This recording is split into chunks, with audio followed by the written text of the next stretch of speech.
Thank you for joining us today. Today we'll have a presentation about the economic impact of university-led research here at our public universities. But before we do that, we'd like to see if there are any requests for bill introductions by the committee. If not, are there any requests for bill introductions by anybody else joining us today? Okay, if not, we will move on. But before we get started with the heart of our meeting today and presentations, I would like to introduce to the committee as well as everybody in the room, Zane Labidi. He is a intern, comes to us from Kansas State University, and will be serving us and on the committee this session. So I've asked Zane to just introduce himself and tell us a little bit more about himself. Zane, welcome to the committee. All right, thank you. As Representative Howe said, I'm a junior at K-State. I'm currently studying political science on a pre-law track. The goal is hopefully here within the next year, I find my way over to Topeka for Washburn or Lawrence for KU Law. That said, we've already had a little discussion about K-State, KU basketball, so I'm not sure I could be a Wildcat and a Jayhawk, but sure I could find a way to make it happen. I'm originally from a small town called Rose Hill. It's about 20 minutes southeast of Wichita. So if you're familiar with the Andover, Derby area, it's right in there. If at any point during the session, any of you would like a college student's perspective or anything maybe I could discuss with the people over at K-State for you and get you a little information, I would be more than happy to do that for any of you. But other than that, feel free to ask any questions of me at any point during the session. Zane, thank you for your service here on the committee. We look forward to working with you, and thank you for introducing yourself. We'll go ahead and get started about our presentation, the economic impact of university-led research in Kansas. I think our committee will find it very interesting what's going on at our universities. And so to start off, I'd like to welcome Simon Atkinson, KU Vice Chancellor for Research. Thank you for joining us. Welcome to the committee. Thank you very much, Mr. Chairman, and distinguished committee members. Thank you for your service to the state and to the folks in your districts. And thank you for having me here today to talk about KU research. As has been said, my name is Simon Atkinson, and I have the privilege of serving as the Vice Chancellor for Research for the University of Kansas. It's a fantastic job. I get to meet smart, driven people who care deeply about using research to solve big problems for our state, our nation, and the world. Problems like curing cancer, protecting Kansas water resources, and assuring our cybersecurity. So all of the colleges and universities in Kansas play an important role in the state's higher education ecosystem, and Kansans have good reason to be proud of their higher education system and of the institutions that make it up. One of the things that makes KU different is the range of research that we do. A lot of our faculty are engaged in what's called basic research. This is inquiry that expands scientific knowledge, laying the foundation for future research with direct applications. So, for example, this is a scientist at KU, Zijun Wang. She is studying human DNA in her lab to better understand the disease of opioid addiction. Her discoveries may lead to future therapies that prevent relapses in drug use. KU faculty also do applied research. They use knowledge generated from basic research to solve practical problems, like how to diagnose cancer quickly, inexpensively, and before it becomes too severe to be treatable. Steve Soper is a KU researcher who developed a plastic chip that fits in the palm of your hand and can detect diseases, including cancer, using a single drop of saliva, urine, or blood. There's no urine has been near this.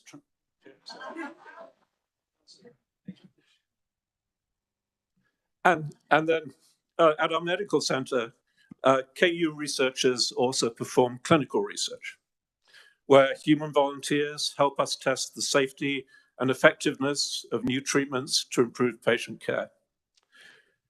KU researcher Deepika Polineni led a KU Med Center clinical trial that helped with approval of a breakthrough drug for cystic fibrosis. And this drug is extending the lifespan of patients with cystic fibrosis by decades. So KU has the broadest research portfolio in the state, and one that's part of our role as a Research One member of the American Association of Universities. That being said, we have focused on 5 strategic research themes that will give you an idea of KU's special strengths and how we're focusing and mobilizing the university to address major global challenges. These areas are biomedical and healthcare research. This involves advancing the diagnosis, treatment, prevention of human disease, such as cancer, Alzheimer's, and infectious diseases. Development across the lifespan, where we're advancing educational, social, and behavioral approaches to address developmental challenges, helping kids and adults live full, rewarding lives, even in spite of their challenges. Earth, energy, and environment, where KU researchers are increasing understanding to help sustain the life of our planet and its inhabitants. Human experience in the digital age. This involves exploring what is gained and what is lost in the human experience as we find ourselves inundated with new technologies. Think of the impact of the ChatGPT artificial intelligence system that you've probably read about recently. And safety and security, where we're developing new approaches to combat emerging threats and vulnerabilities, including cybersecurity and other threats from our adversaries. I'll give you some examples of KU working in these areas. So in biomedical and healthcare research space, retired KU Distinguished Professor Val Stella and his laboratory assistant, Wanda War, helped develop a breakthrough drug called Velcade. This has been a staple of blood cancer treatment for the past 20 years. And KU researchers continue to lead the way in drug development. A brand new drug with an unpronounceable name, invented by KU researchers, is being tested for the treatment of bladder cancer. And in a unique partnership between the KU Cancer Center and a private Kansas biomedical company, they're propelling the drug through the phases of drug development, and hopefully it'll be available to patients sometime soon. Within the Earth, Energy, and Environment theme, a number of KU researchers are focusing on water. As you all in your roles know better than almost anyone, water is critically important for Kansas, not just for agriculture, but for communities, especially in the western part of the state, whose future hinges on clean and healthy water supplies. The Kansas Geological Survey, with some support from state dollars, is heading the charge in this effort. Survey scientists at KU continually monitor groundwater levels across the state and generate data by Kansans for Kansans that helps our state make its own decisions about the future of this vital resource. And engineering distinguished Professor Mark Shiflett, who spoke to this committee last year, leads a group of researchers focused on replacing the current refrigerants used in everything from your home air conditioner to your refrigerator, to your automobile, to the cold cases in your grocery store. Some of these refrigerants inevitably leak and get into the atmosphere, where they cause significant problems. Shiflett's team is developing methods to recycle the existing refrigerants, modify them, use them in systems again, and make them safer from the environment. This work is also vital for the future of US companies that make and export air conditioning and refrigeration units worldwide. We also work closely with partners in state and local government, private industry, and community organizations to understand needs and conduct research that helps meet those needs. For example, one of our KU engineers has worked with a national poultry producer association to develop and test a special paint that is environmentally friendly and effectively repels pests that cause problems for poultry farmers. Another KU researcher is partnering with the City of Wellington to try out special ceiling tiles in public buildings that would reduce municipal heating and cooling costs, save taxpayer dollars, and maybe even help prevent the rolling blackouts that we saw across Kansas a couple of years ago. Researchers at the KU Cancer Center are partnering with 16 rural primary care clinics in Kansas and throughout the Midwest to combat obesity. This study aims to see if the use of telehealth and team-based care can assist with weight loss in rural areas. And Mark Shiflett, who I mentioned earlier, works with The Wonderful Company. Now, The Wonderful Company you may not have heard of, but they produce most of the pistachios that you'll find in your grocery store. And figuring out what to do with pistachio shells is a big problem, that they haven't found uses ways to recycle them, and they don't break down very easily. So Mark Shiflett has figured out a way to grind up those pistachio shells and turn them into packaging material like this fast food tray here.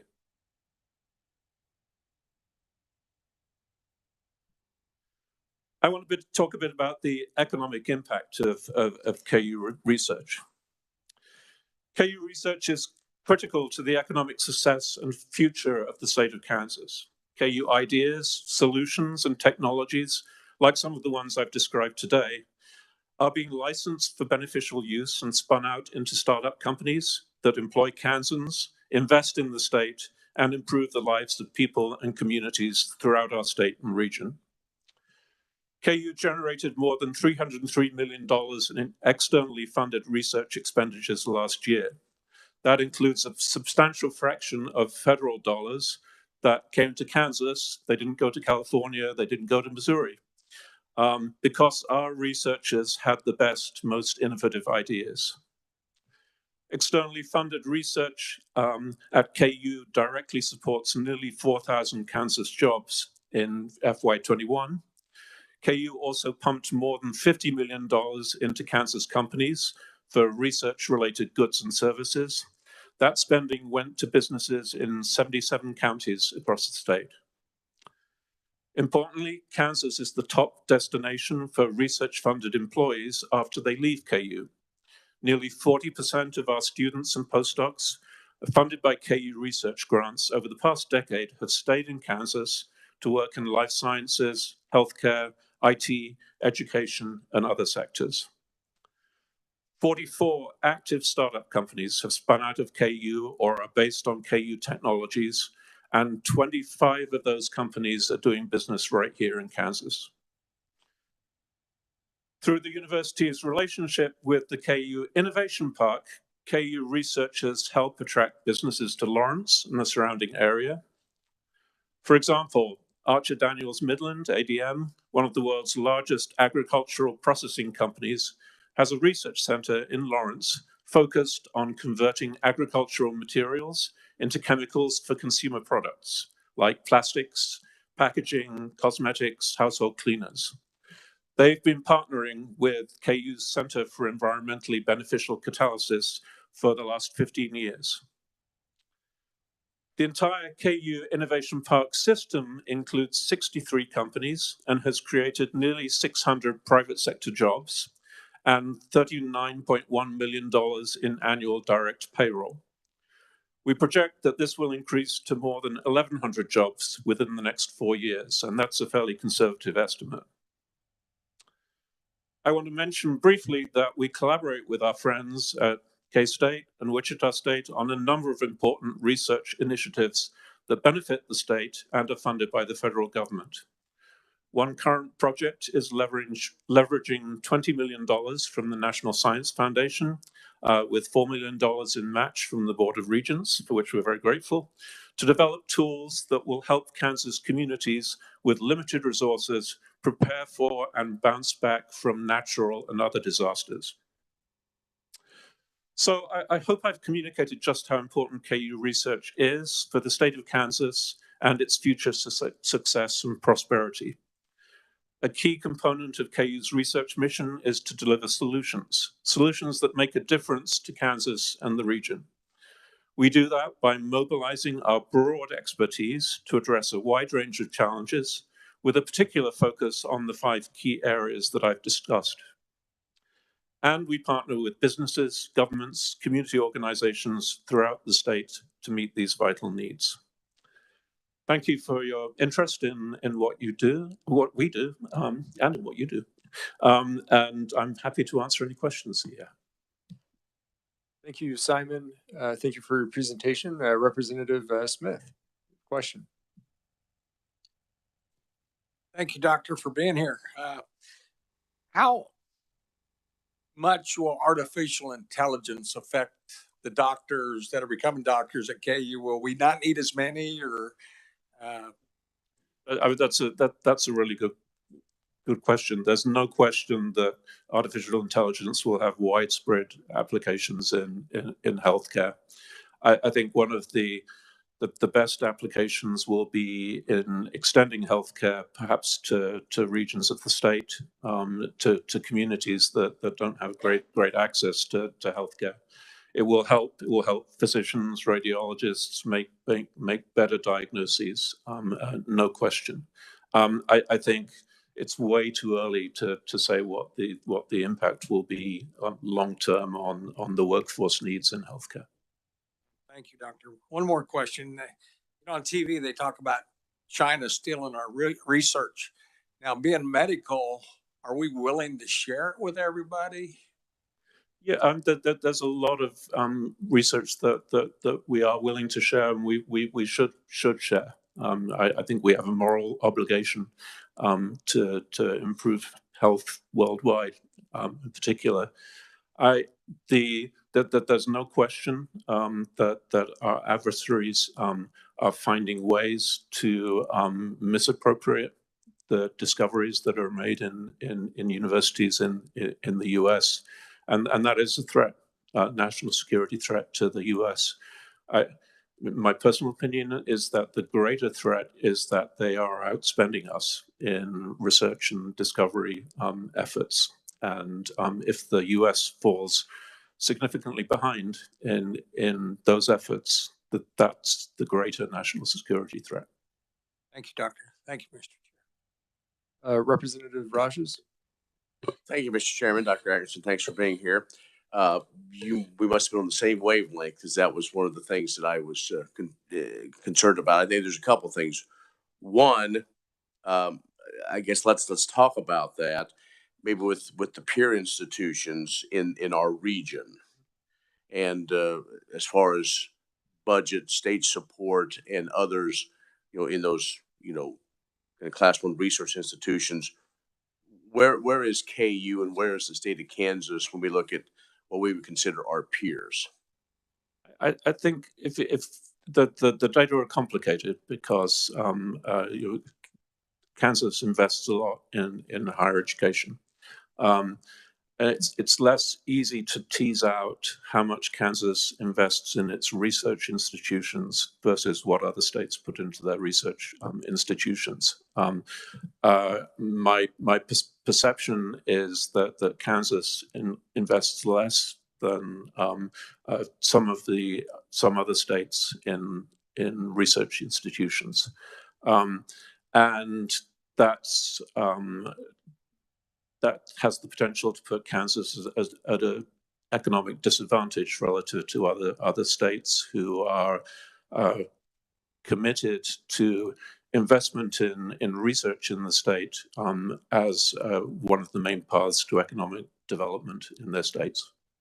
And kind of with that, let's break it down further. Then, at the University of Kansas, these discoveries that are made, these that maybe are commercialized, uh, talk through the financial steps, if you will, and where that money goes. Is it is it go somewhere? Does it get reinvested, or and are these in a sense, are you leasing some of this, and does KU maintain that, in a sense, that patent and so on? Could you maybe explain that whole process? Yeah, that's a great question. So, taking discoveries from the university to the commercial sector so that they can be broadly useful is one of our main goals. That's a very long, drawn out process with some technologies. So, development of a drug will take a decade or more.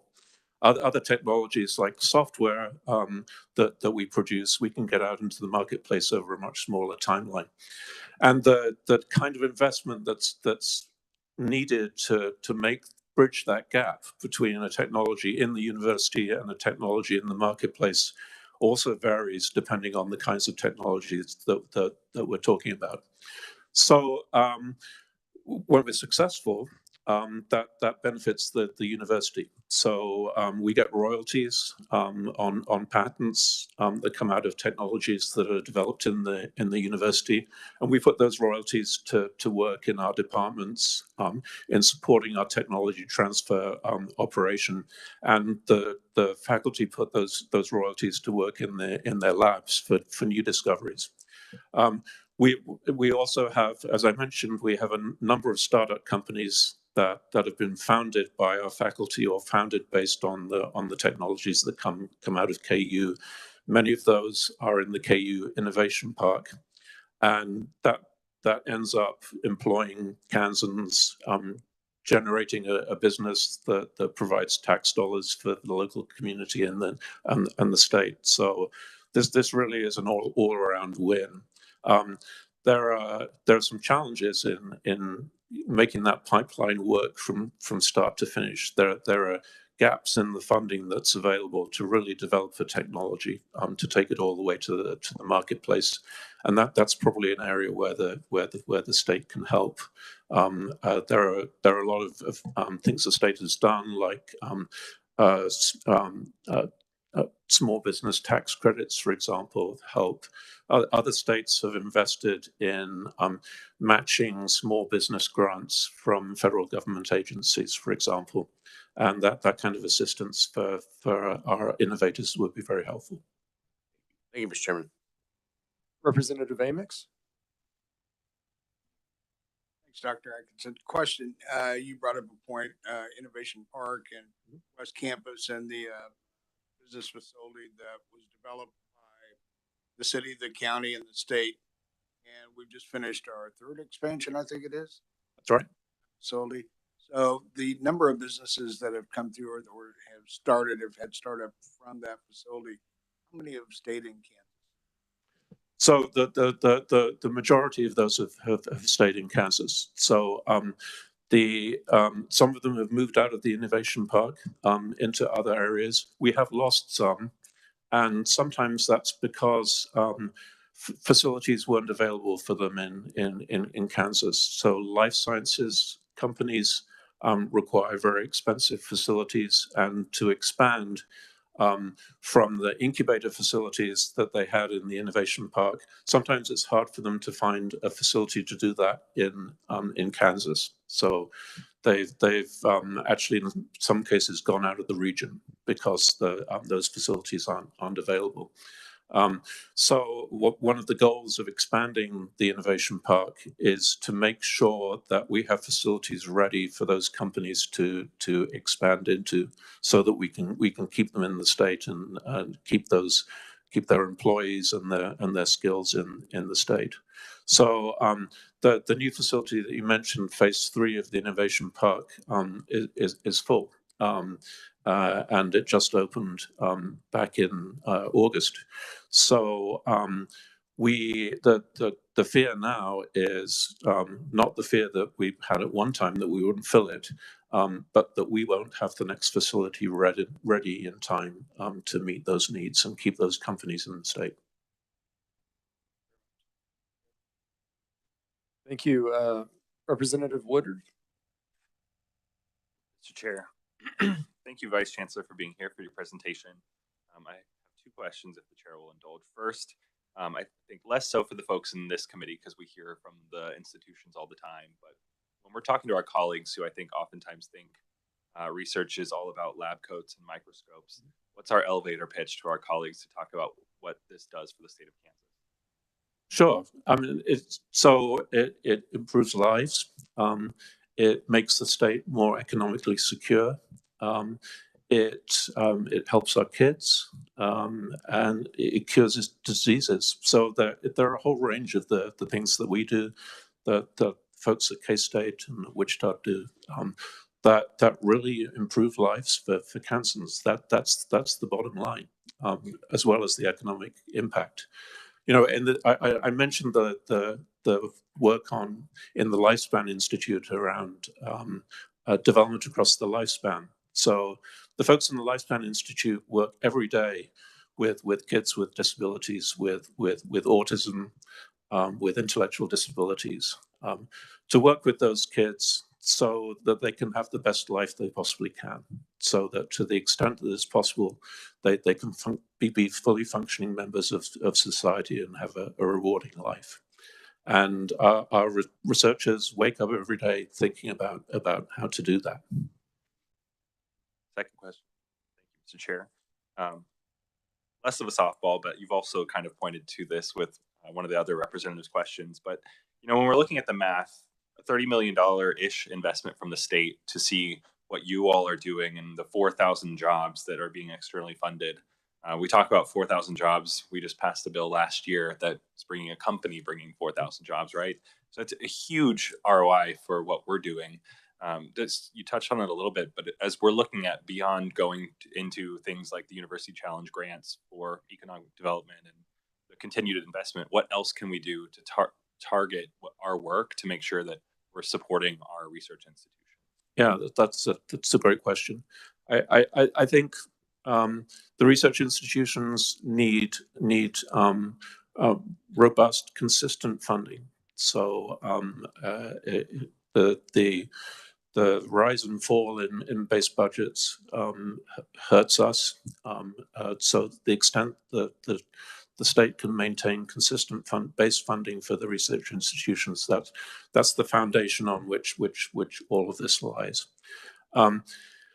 If we're going to keep jobs in the state, we need a robust research infrastructure, but we need opportunities for that research infrastructure to translate into opportunities for folks in the state.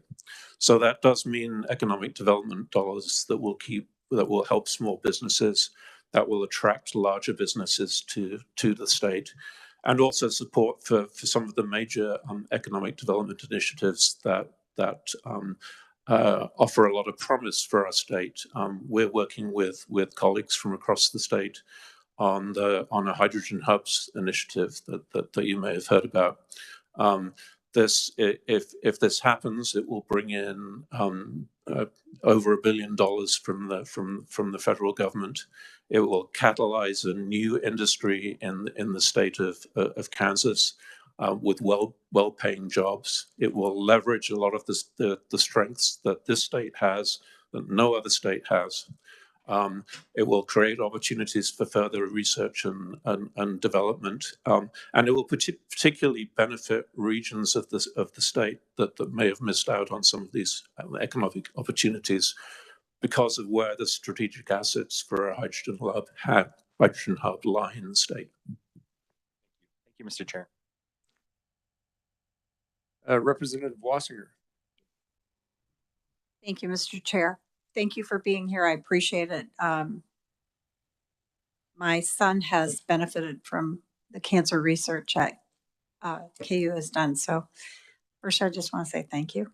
He's still alive and good. The other question I wanted to ask you is because I know that a lot of your facilities are in Missouri. So where is all your research being done? Is it being done at KU Med Center in Missouri, or is it being done in Lawrence? And if part of it's being done in Missouri? Are you coming to visit the Missouri legislature for So, some? the Med Center is in Kansas, and we're very proud of that. So State Line Road is Right. is to the east of the Med Center. But we're fortunate as part of the Cancer Center to have great partnerships with institutions like Children's Mercy, which has the misfortune of being on the wrong side of the state line.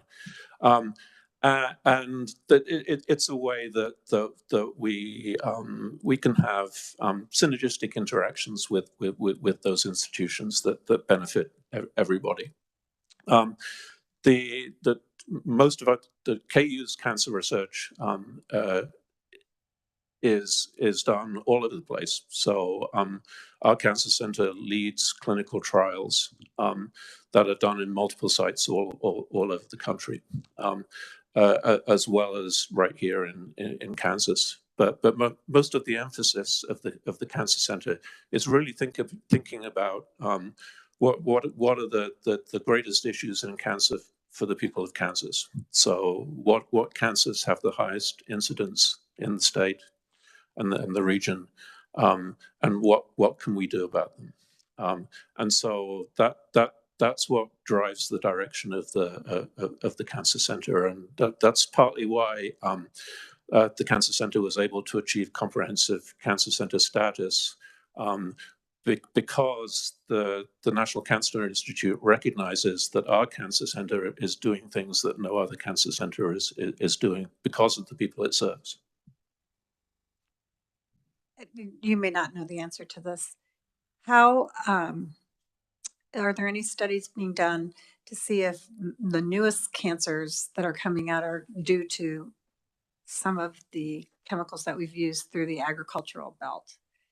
Do you have any kind of knowledge of that? I don't know specifically whether that kind of work is going on at our cancer center, but you know, as you say, there's a lot of work trying to understand what things like PFAS are doing for us. Thank you. Thank you, Mr. Chairman. Any other questions from the committee? I do have a question myself, Dr. Atkinson, and I appreciate your indulgence. This departs a little bit from the subject matter of economic impact of research, but what are you seeing in terms of students, maybe at the undergraduate level, the level of interest of those that are coming, maybe considering pursuing a career in research? I think there's a lot of interest. We have a very active center for undergraduate research at KU, and a lot of undergraduates, even as freshmen, are able to have research experiences working with one of our research teams in a research lab, or with one of our teams that's doing work out in the community. And so, you know, it's clear that they come in interested in those kind of opportunities. Sometimes they get interested later because of a particular class or a particular professor that they've had in the course of their career. And so they are interested. We have great opportunities for them to stay at KU, and we'd like them to either stay at KU or go someplace else, learn things, and then come to us as the future of research. To do that, we need to make sure that research is a good career, that it's a career that pays reasonably well, so people can support their families doing research. And right now that's the case. But there are some concerns that some of the interest in research careers is falling off in some fields because those early career stages don't pay very well. The working conditions sometimes aren't great, and that's putting people off. So we're certainly working on that at KU, and there's a national conversation about that issue. Thank you. I think we have one last question from Representative Chuck Smith. Thank you, Mr. Chair. Just an observation. It seems like we're getting the smartest people from all over the world. we're lucky enough that a lot of them want to stay in Kansas or in the United States anyway because of our great country. You see more and more of that going to happen. Yeah, I think so. I think so. I mean, we could help that. You know, sometimes people come and study here. They make discoveries in our labs, and sometimes we make it difficult for them to stay in the country. They could stay and be contributing to research in the United States instead of going back to their home countries and contributing to their research. So there are some national policy issues that would be helpful. Thank you. Thank you, Dr. Atkinson, for joining us today, the committee. We appreciate your expertise, your sharing, and feel free to continue to dialogue with us and continue to share your story, because I think it's, it's exciting to learn about the things that you're researching. And I think often take that for granted. We're so busy in our daily lives that we might not understand what's going on over at the University of Kansas in terms of research, but continue to share that story. That's why this job is so fun. I get to find out about things like pistachio shells turned into fast food containers every day. So, all right, thank you. Fantastic, thank you. Next, I would like to welcome Beth Montalone from Kansas State University. She is the Senior Associate Vice President of Research. Welcome to the committee. Thank you for joining us. Simon, and I don't know how to turn on the microphone. Thank you. Thank you, Chairman Howe. I really appreciate the invitation, and I thank the entire committee for inviting us. We're always happy to come and talk about the great things we're doing at K-State and at our other Regents institutions here in Kansas. And like Dr. Atkinson, I thank you as citizens of our state for representing us so well in this legislature. So thanks for your service. I'm going to talk about our research and our economic impact, and I have structured my presentation more as a Q&A, and I hope that is effective in directly getting at some of the questions that y'all may have. So the first question was that I tried to address for you is, how is research funded at the university? And I want to start by defining what we mean by research. At K-State, as at the University of Kansas, we define research as that's driven by investigators. Sometimes this is called curiosity-driven research, but it's not just about like, I'm going to scratch my head and go to my lab today and see what I can find out. It's answering a specific question that has relevance to the world, to humankind, to what have you, for a specific purpose. And that research is done by individual investigators and more frequently, much more frequently, by teams of multiple investigators, usually incorporating trainees who are undergraduate students, graduate students, postdoctoral research, and professional research staff. In FY 2022, K-State had upwards of 200 million, I didn't put that number on this slide for some reason, in research awards, and 73% of that came from federal agencies, primarily the U.S. Department of Agriculture, the National Science Foundation, and the National Institutes of Health, with some from other agencies. About 10% of that research funding came from the state of Kansas, and about 15% came from the private sector, both from for-profit companies as well as not-for-profits.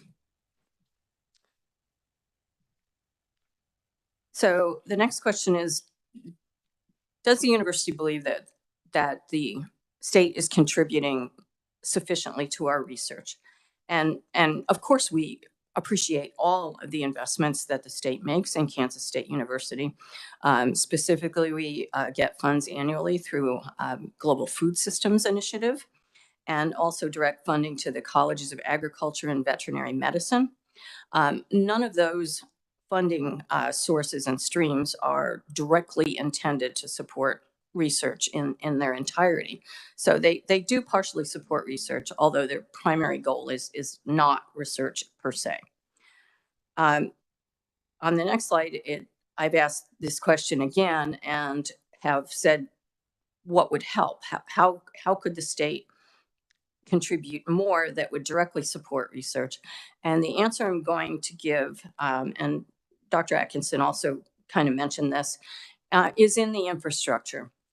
And at K-State, we've got the Biosecurity Research Institute, which is our biosafety level 3 agriculture research facility that was really instrumental in getting the National Bio and Agro Defense Facility to locate to Manhattan several years ago now. And of course, the state was a great partner in attracting NBAF through the then Kansas Bioscience Authority.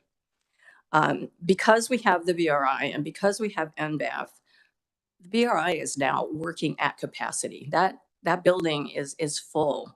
We accommodate as many animal studies as we can. We would love to expand that building at some point. Similarly, because NBAF is about to become functional, and because of the work done by our own researchers as well as companies that want to use our large animal research center, that's a biosafety level 2 facility, which is complementary to the more highly contained BRI. We also need to expand the LARC, or the Large Animal Research Center. So those are areas that we would love to see the state help us with. Similarly, the College of Agriculture, which is one of our largest colleges and one of the best funded in terms of federal and state contributions. Unfortunately, a lot of the buildings that college has its teaching and research facilities in are among our older buildings on our campus. And we need to replace some of those and modernize them so that we can maximize that work that's being done. And so kind of on our wish list are 4 facilities: the Global Center for Food and Grain Innovation, the Agronomy Research and Innovation Centers, and the Department of Animal Sciences and Industry would love to upgrade their livestock competition arena and their horse teaching and research unit. These are, of course, facilities that are unique at K-State of the Regents universities. The next question I'm going to address is, how does the university prioritize our research projects? And the answer is, we don't, okay? My office is the Office of Research Development. That does not mean I tell faculty what research to do. In fact, it's just the opposite. They tell me what they want to do, and I and my team help them find funding to do that. So we are really there as a service organization to support faculty-driven research, and that is based on their academic disciplines, their expertise, their interests, and what they feel the needs are in that sector.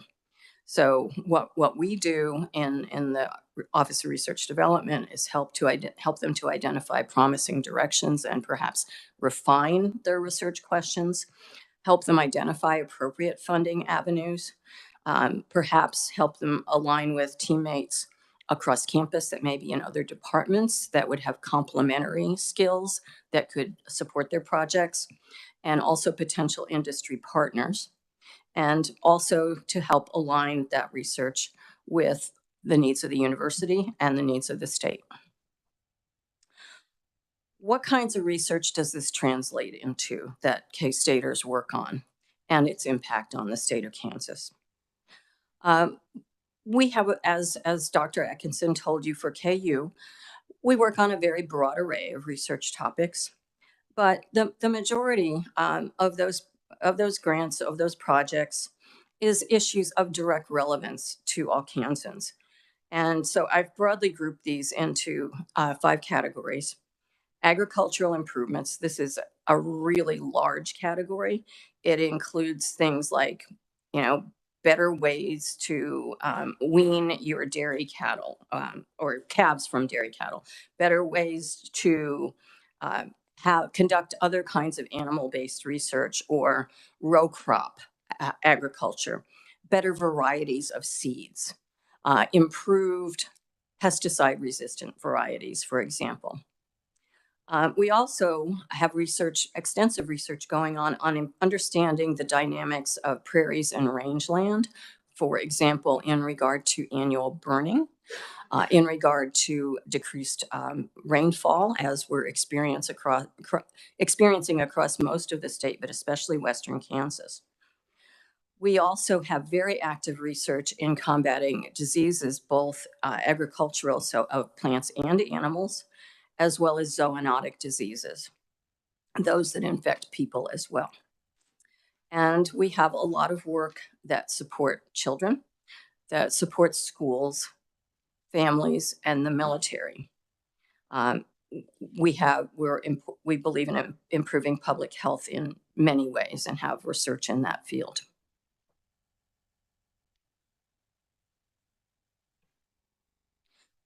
Okay, the next question is about the joint mission projects, and I wasn't quite clear what was meant by that. Taking a cue from what Dr. Atkinson talked about, he's still sitting here behind me. He's like, where? I knew he was there. I'm taking this to mean what we have that's joint with KU and Wichita State. And Dr. Atkinson already mentioned the $24 million National Science Foundation statewide project that KU leads. We are a very important participant in that project as well. In fact, the lead research project is directed by an investigative team at K-State. We also partner with Wichita State on the funding that they receive to improve research and education in NASA-related science across the state of Kansas. And we are participants in several projects that are being supported by the National Institutes of Health, Centers of Biomedical Research Excellence, which are essentially training grants that support up-and-coming researchers and students in the biomedical sciences. And we host 2 of these, and KU and KU Medical Center host several of these centers as well. So those are projects where we're collaborating very closely with the other research universities. If somebody has a different spin on what that question means, I'll be happy to take a crack at it in the questions. Okay, what is the economic or budget impact of research? This is kind of the $64,000 question, so to speak, or perhaps the $64 million question would be even a better one. And I've asked this question of a couple people, and our Dean of Agriculture pointed me to a recent study that the Kansas State Research and Extension, in other words, the Ag Experiment Station, recently paid an external company to conduct. And they were a team of economists, and they did a deep dive into the return on investment of state and county level investments into activities conducted by K-State Research and Extension. And the number they came out with after all of these numbers got crunched was that there's a 17-fold return on investment. So that's an interesting number. And that's kind of standard in analyses of this sort that have been done nationally for agricultural experiment stations across the country, because each state has their own ag experiment station, of course. Now, that was limited to research that's being conducted by K-State Research and Extension. So it doesn't include any of the other research at Kansas State. So whether it's out of the College of Engineering, Health and Human Sciences, Arts and Sciences, what have you. Another way to answer the question of what is the economic or budget impact on research is to just do some bean counting. So direct dollars raised by research. 181 million in sponsored awards last year. That supports over 3,000 total researchers, technicians, and support staff. Okay, those people would not have jobs if we didn't have that sponsored research funding. We had 24 new licensing agreements for K-State intellectual property reported last year, and received $6.4 million in licensing revenue. And the breakdown of where does that money go, which Dr. Atkinson answered for KU, I can just take a quick stab at right now. If you have additional questions on that, I can try to address them. Most of that licensing revenue is split between the person that developed the patent and the university, the infrastructure that then supports all of that process of technology transfer and licensing. So it's pumped back into the system, essentially. It all gets circulated. It's not buying yachts for anybody, unfortunately. Okay. Another take on what's the economic or budget impact of research. And I'm just going to, as a caveat here, say research is quite frankly a loss leader. A research enterprise is expensive to run. We need a lot of staff to support getting the grant funding and then processing it, manufacturing it,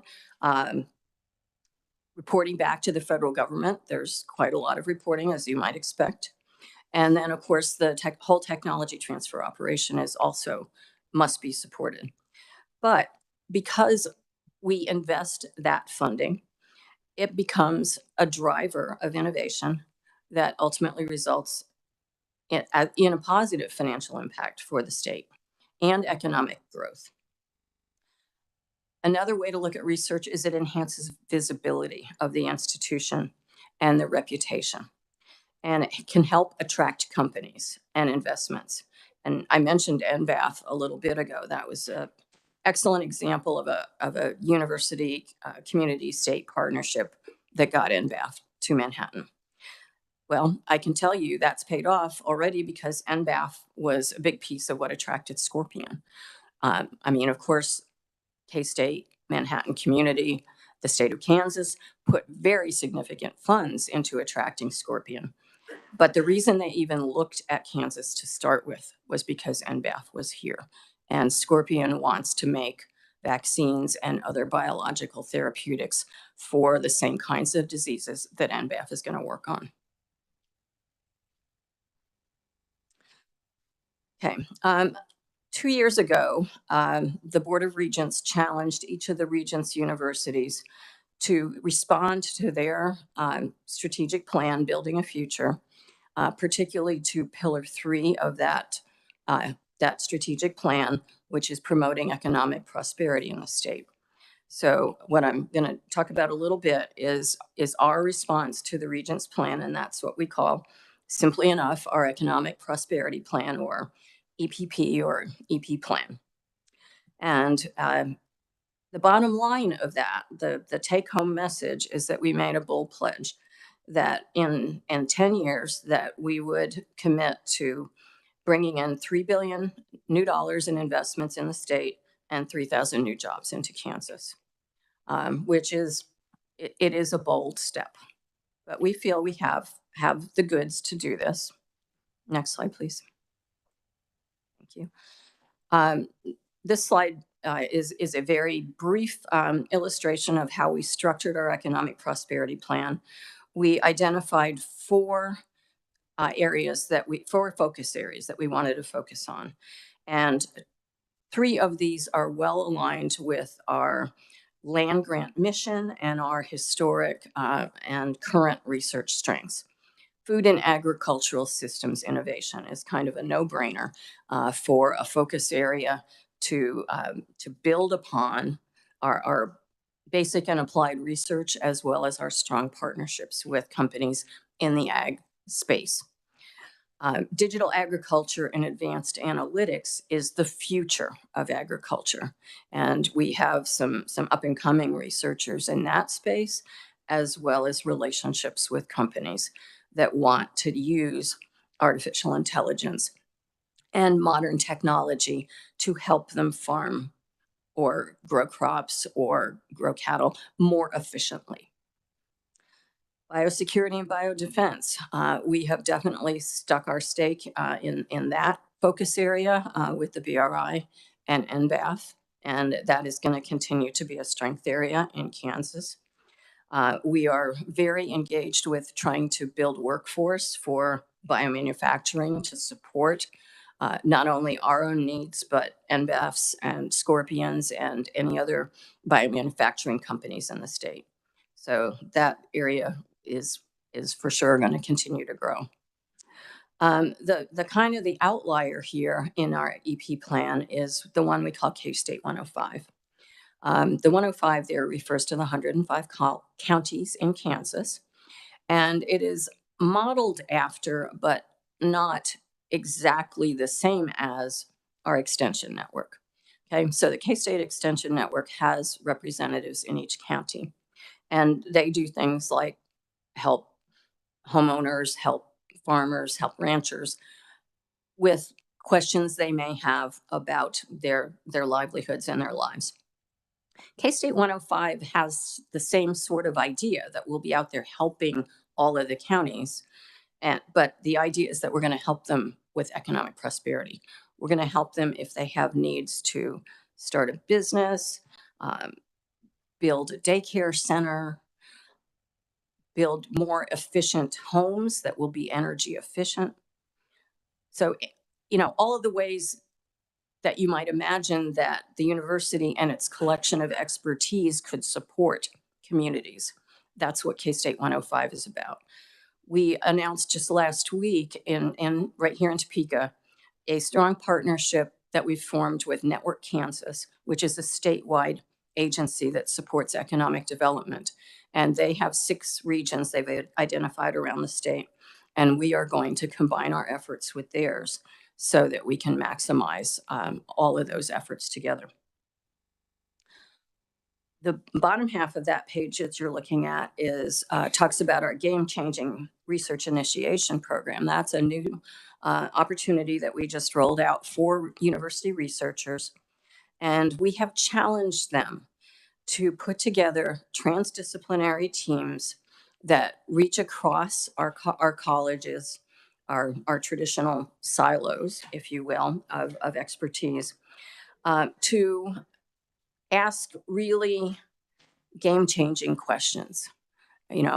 How can we solve the Ogallala crisis? That doesn't take just, agronomists. That takes agronomists and rural sociologists and ag economists and all sorts of researchers working together.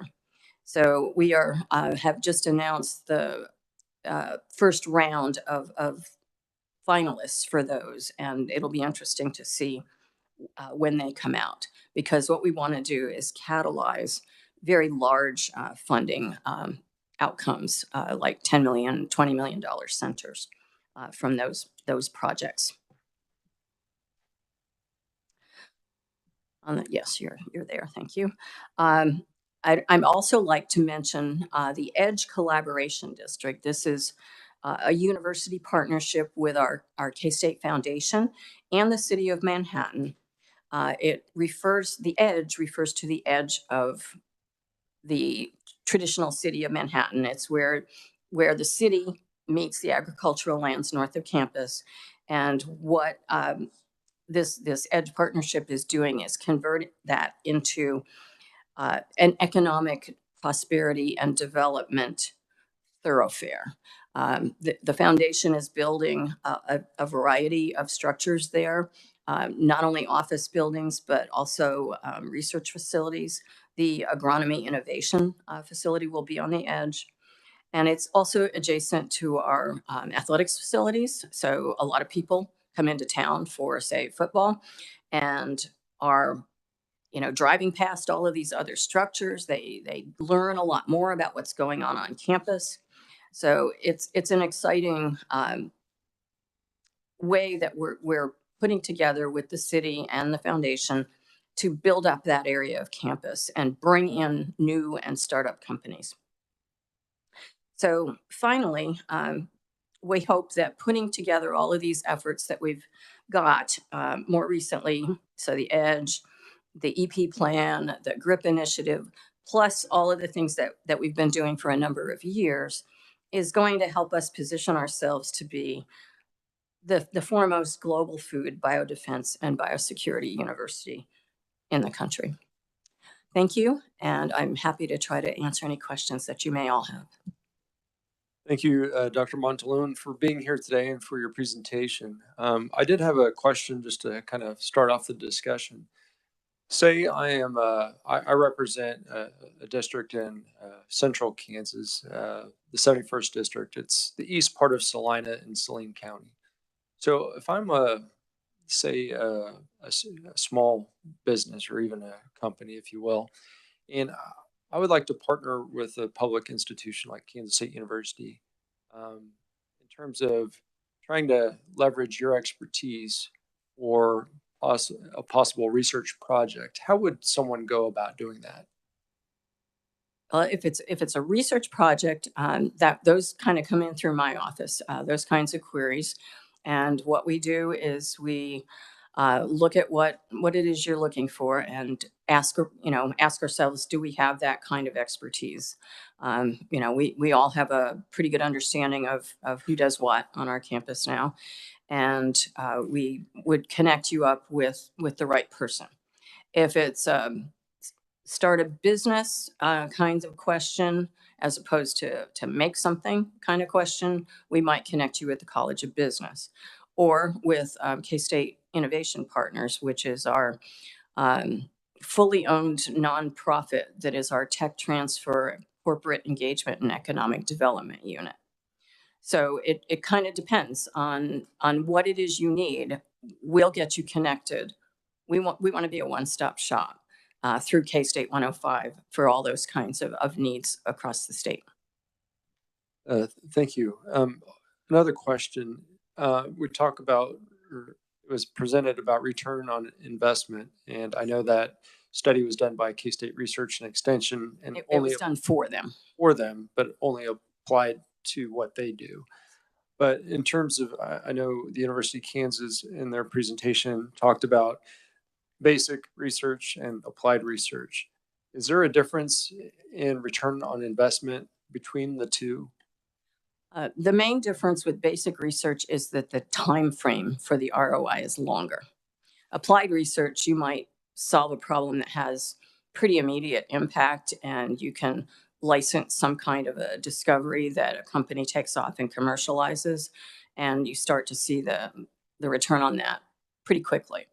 With basic research, you're not necessarily know you're going to find an answer that quickly. And when you find an answer, then there's a lot of applied work that has to be done to know that it's going to eventually pay off. Some of that could be done by researchers at K-State. Some of that could be done by a company that wants to license an idea or a drug or a development. And Dr. Atkinson kind of alluded to this. There's kind of a valley in tech transfer between the discovery, the idea, the patent, what have you, and getting to where it's actually making money for somebody. And what K-State and its partnership is trying to do is be able to do more of that intermediate pipeline ourselves and with our partners, as opposed to having to wait for the private sector to come in and help us do that, because you've got to match with the right company that wants to take that idea and commercialize it. Thank you. A question, Representative Fairchild. Thank you, Mr. Chairman. My question is also in regard to the 17-fold increase in investment. I was just wondering if you'd be able to go into any more detail about how that study was done, and how they actually come up with that exact number of the 17-fold increase. Well, it was a 130-page paper, and I didn't have time to read the whole thing. So no, I'm sorry. It's a very complicated number crunching exercise. They look at all sorts of inputs and have algorithms that they can use. So I'm not an ag economist. I'm a dumb biologist, so I'm sorry, I can't help you with that. Dr. Montalone, if you could follow up, perhaps with our research department, we could maybe provide some more information to Representative Fairchild. Yes, and I'd be happy to share the publications that Dean Minton shared with me. Thank you. I think we have a question for Representative Rajes. You have a question? Yeah. Thank you, Mr. Chairman. Thanks for being here. The one thing that I think is exciting, at least from the agriculture world, Dr. Tonzer does the meat demand monitor that really is picked up by folks all over the country. And it happens here at K-State. What that does, that focuses in on consumers and their preferences on proteins. And so I think that's and that comes again, that comes from K-State. And I'll put that plug in that we would do everything we can to keep. He is probably one of the um, brightest young ag economists and researchers in the country. And so, for what that's It's a worth, very strong department. it is, and very good. But anyway, okay, now I circled your presentation, and so maybe you can explain it. Maybe we can follow up. Or it says research is a lost leader. That took me aback. Is research institutions a lost leader? Because that to me is one of the foundational legs. And so what am I missing, or are you looking at maybe differently than what? Because research is one of the key things. If it's a lost leader, how can that be sustainable?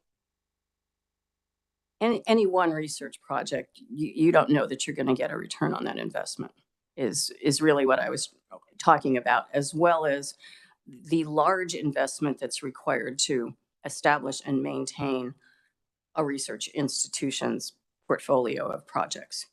You've got to make all of those investments up front before you can have the 10 million, the 20 million, the $50 million projects coming in and paying off and resulting in that economic development and that tech transfer. You've got to hire those faculty researchers. So it's, in the end of the day, it pays off in spades, but you've got to invest up front. Right. And so perhaps lost leader is not the correct metaphor. Right.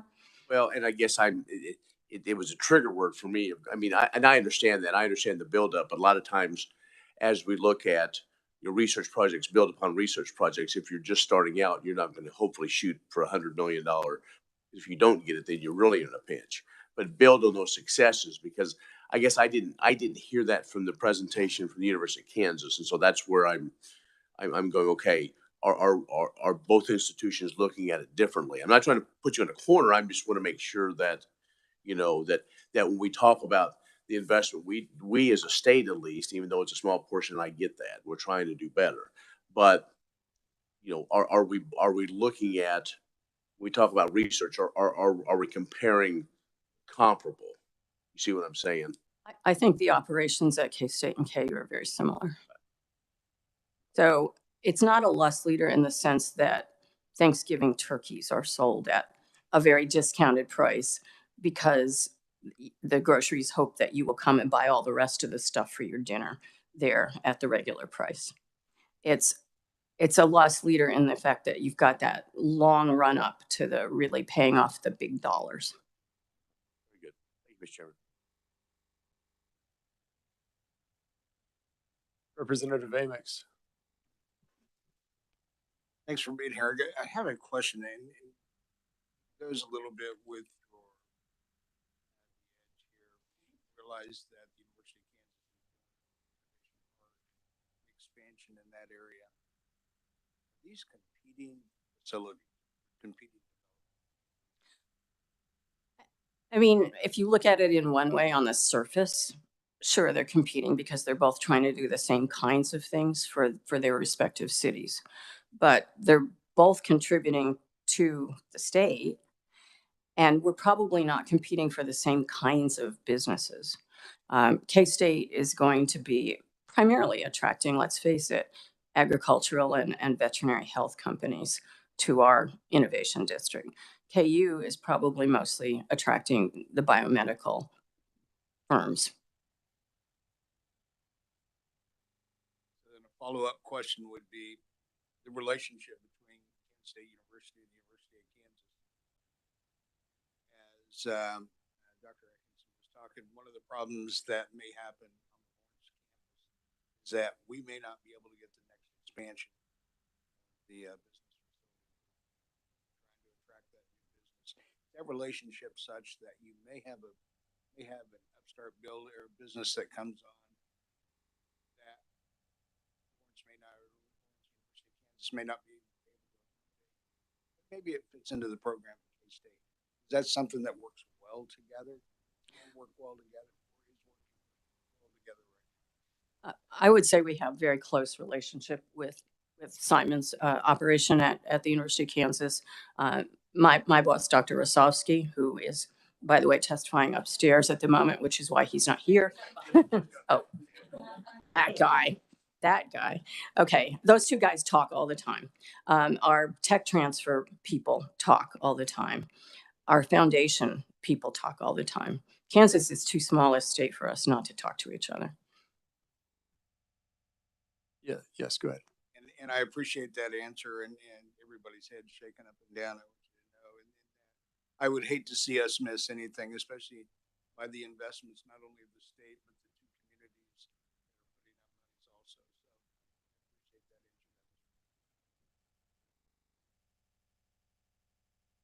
Any other questions from the committee?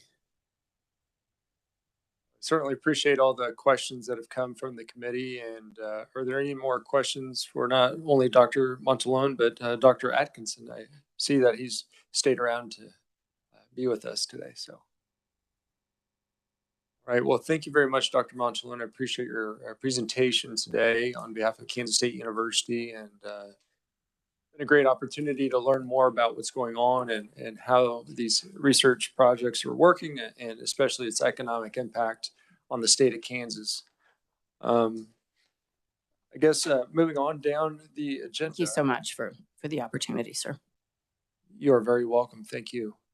And it's encouraging to hear that the universities are visiting and talking and having that relationship.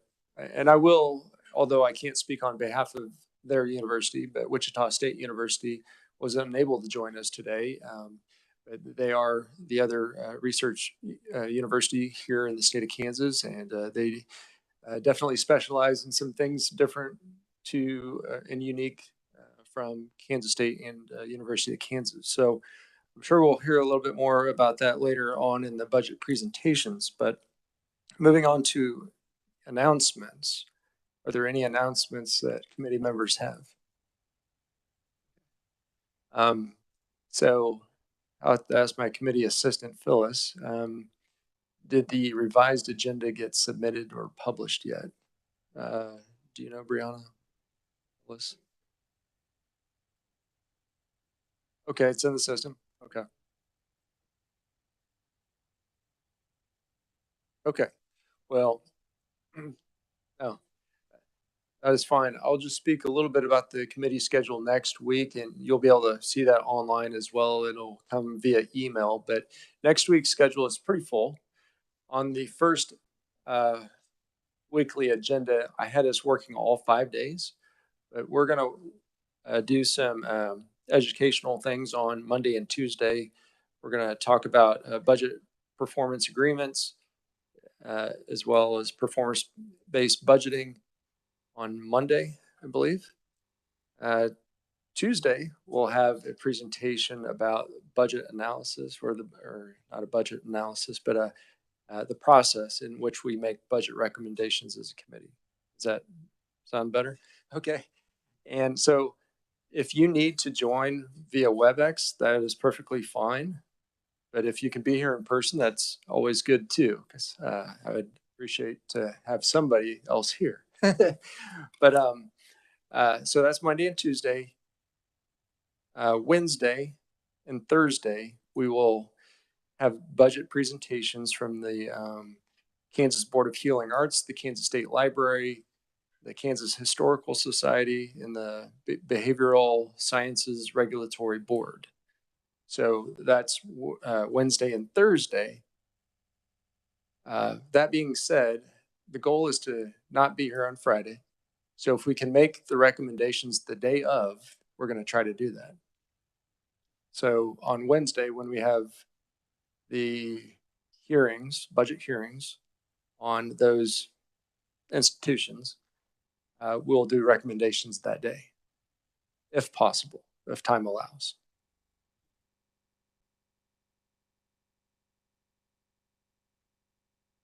I have to report out, I believe it's Monday and Tuesday, February. It's Monday, February 13th and Tuesday, February 14th. I know many of you drive longer distances. I was trying to figure out a way that we could be here on, only 4 days as opposed to 5 next week. But Friday is technically on the call of the chair. So if for whatever reason, Wednesday and Thursday, we're not able to get our recommendations completed, I have that Friday kind of open. Mr. Chairman. And so you're working on next week, which is fine.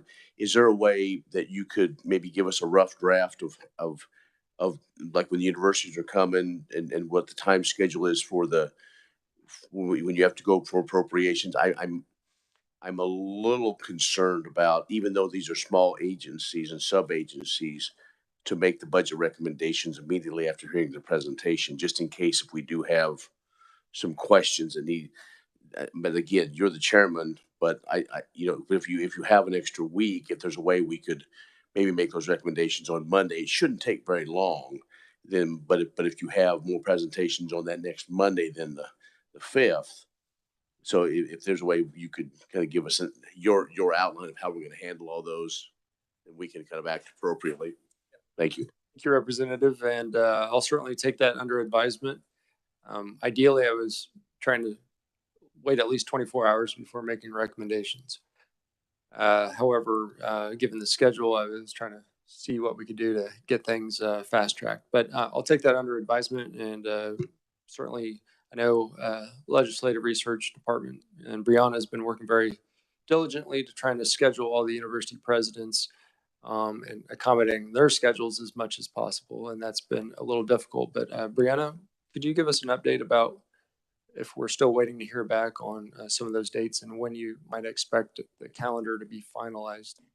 I do report out, we have to report out to appropriations on March the 9th for the Regent universities. Yeah. So that's when I have to go before appropriations and the firing squad and everything else I've heard about. So Brianna. I've been working on a draft calendar to get everyone scheduled. So I worked that out today. So I'm going to send that to Representative Howe so he can confirm and everything is fine. And then we can distribute that to committee if you'd like about the days and times, but it is ready now. Okay, and I can speak a little bit about that ahead of time. I believe we were looking to try to get as many universities before the committee, before turnaround. And I don't think we're going to get that done all the way. So we might have to meet with one university, perhaps after we come back after turnaround.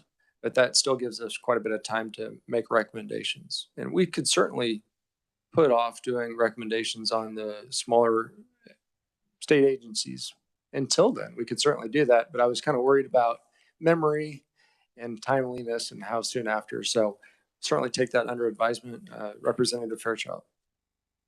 Thank you, Mr. Chairman. I would also just say that I think it'd be better to have 24 hours to wait until we vote on the recommendations because, we may want to look at, some of us may consider offering amendments to it, and that would give us time to be able to get those amendments drafted.